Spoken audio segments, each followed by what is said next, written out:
When you think of the person who discovered the New World, one name jumps to mind: Christopher Columbus. The story seems simple. So why isn't the continent called Columbia? The map in your classroom is a lie of omission. We call this land America, but that name wasn't earned through discovery.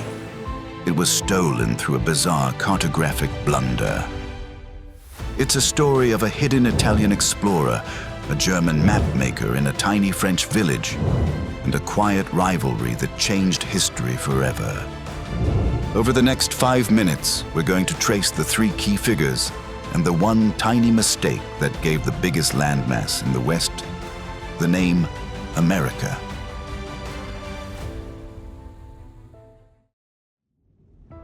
To understand the naming, we have to start in 1492 with Columbus.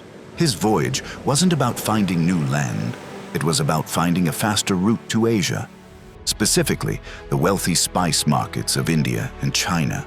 When Columbus landed, he truly believed he was on the eastern edge of Asia. He called the people Indians because he was convinced he was in the Indies. He made 4 total voyages, and he went to his grave still believing he had reached Asia. This is the crucial point.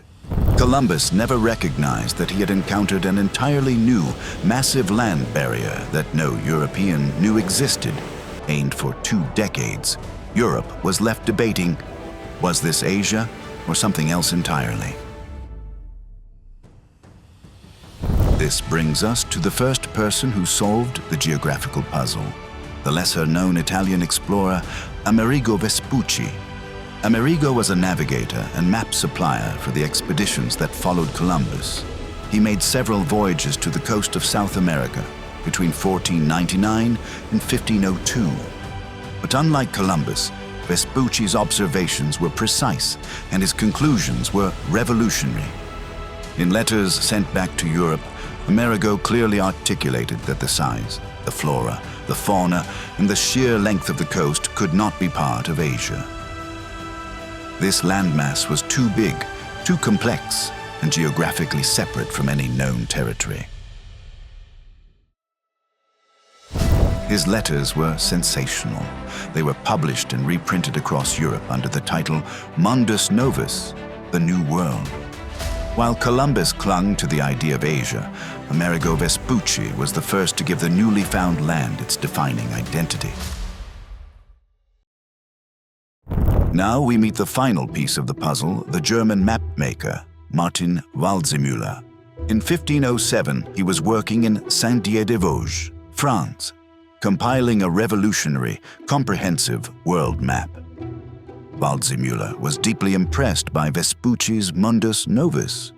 He decided, controversially, that the person who identified the land was more deserving of the honor than the person who first landed on it. So, on his new map, called Universalis Cosmographia, Waldseemüller drew the southern landmass and labeled it. He took Vespucci's Latinized first name, Americus, and added the feminine suffix for a continent. The map was a massive success, the first to widely show the full separation of the 2 continents. However, Waldseemüller later realized that this naming decision was perhaps an overstep. In future maps, he tried to quietly remove the name, sometimes replacing it with terra incognita, unknown land. But it was too late. The name America had been printed, distributed, and adopted by other map makers. By the mid-16th century, the name was permanent and eventually applied to both the North and South continents. So the reason America isn't called Columbia is due to a scholarly honor, a timely pamphlet, and a single German map maker who decided that insight was more important than first sight. It's a powerful lesson in history. The person who gets credit isn't always the one who started the process, but the one who best articulated the truth of the discovery. One map changed the world. Many more stories remain hidden. Hit like and subscribe to join us as we uncover them. Thanks for watching, and stay tuned for more historical deep dives.